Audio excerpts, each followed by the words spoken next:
اعوذ باللہ من الشیطان الرجیم بسم اللہ الرحمن الرحیم رب اشرح لی صدری ویسر لی امری واحلل عقدۃ من لسانی یفقہوا قولی۔ السلام علیکم ورحمۃ اللہ وبرکاتہ۔ منقول ہے کہ ایک نیک سیرت اور باکردار خاتون کو فرعون کی بیٹی کی خدامہ رکھ دیا جاتا ہے۔ ایک روز وہ فرعون کی بیٹی کے سر میں کنگھی کر رہی ہوتی ہے تو اس کے ہاتھ سے کنگھی نیچے گر جاتی ہے۔ اس کی زبان سے بے اختیار سبحان اللہ کی آواز نکلتی ہے۔ جب یہ آواز فرعون کی بیٹی سنتی ہے تو وہ کہتی ہے کہ کیا تو نے میرے باپ کی تعریف کی ہے؟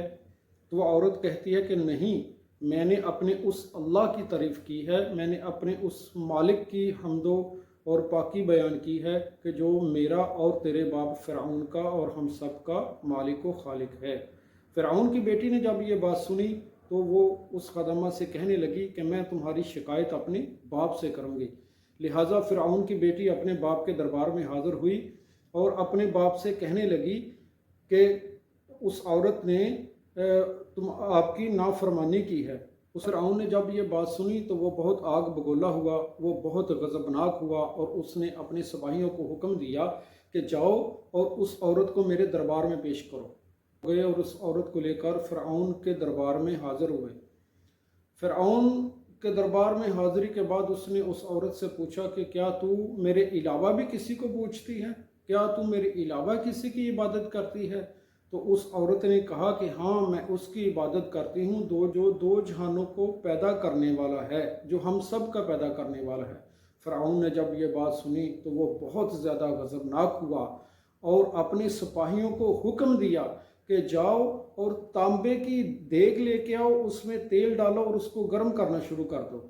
چنانچہ سپاہیوں نے اپنے آقا کے حکم کی تعمیل کی۔ فرعون نے جب ابلتا ہوا تیل دیکھا تو اس کے بچوں کو بلایا، اس کے بچوں کو بلا کر چھوٹے بچے کو اس تیل میں ڈالنے کا حکم دیا۔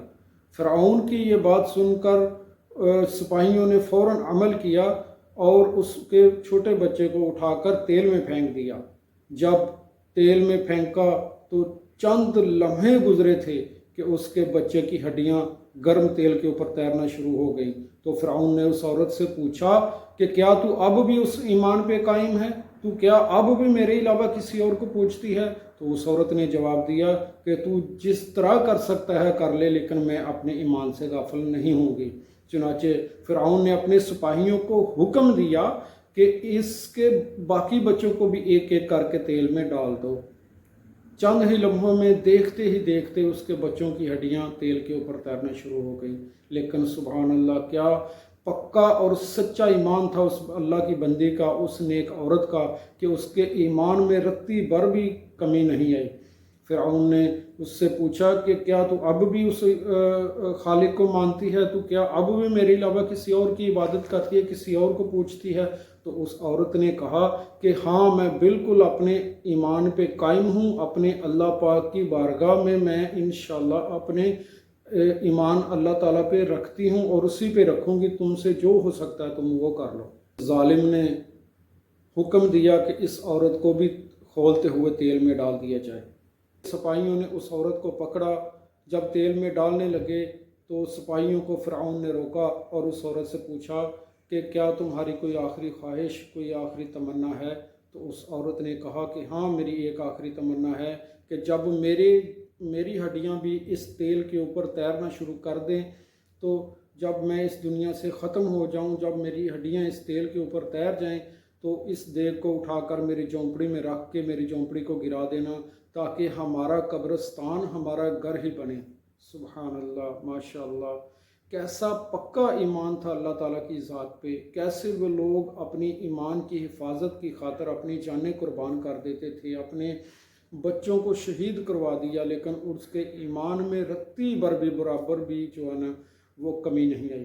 پیارے آقا صلی اللہ تعالیٰ علیہ وآلہ وسلم سفر معراج پر تھے کہ آپ نے محسوس کیا کہ بہت ہی پیاری خوشبو آ رہی ہے۔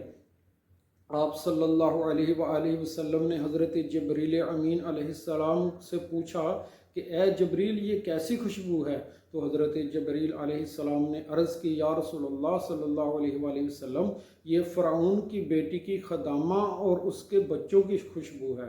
سبحان اللہ، دیکھیے کہ اللہ تعالی جل شانہ نے کیسا انعام کیا، کیسا اس عورت پہ کرم کیا کہ سفر معراج پہ جب حضور پاک صلی اللہ علیہ وسلم تھے تو اس کی خوشبوئیں، اس کے ایمان کی خوشبو، اس کے بچوں کی شہادت کی خوشبو پورے جہان میں پھیلی ہوئی تھی۔ اللہ تعالی جل شانہ سے دعا ہے کہ اللہ پاک ہم سب کو اپنے ایمان کی حفاظت کرنے کی توفیق عطا فرمائے، ہم اچھے لوگوں کی صحبت میں بیٹھیں، اچھے لوگوں کو دوست بنائیں، کیونکہ جیسے ہمارے دوست ہوں گے، جیسا ہمارا رہن سہن ہوگا، جس کے ساتھ ہم بیٹھے اٹھیں گے، ہم بھی اسی طرح کے ہو جائیں گے۔ تو اپنی صحبت کو اچھا کیجئے، اپنے ایمان کی حفاظت کے لیے علماء کرام سے رابطے میں رہیے، قرآن پاک کی با ترجمہ تلاوت کیجئے۔ اللہ تعالی ہم سب کو ایمان کی حفاظت کرنے کی توفیق عطا فرمائے اور ہمارے ایمان کو محفوظ رکھے۔ اللہ تعالیٰ آپ پہ، آپ کے اہل خانہ پہ، سب پہ اپنی کروڑوں رحمتوں کا نزول فرمائے۔ دعاؤں میں یاد رکھیے گا۔ السلام علیکم ورحمۃ اللہ وبرکاتہ۔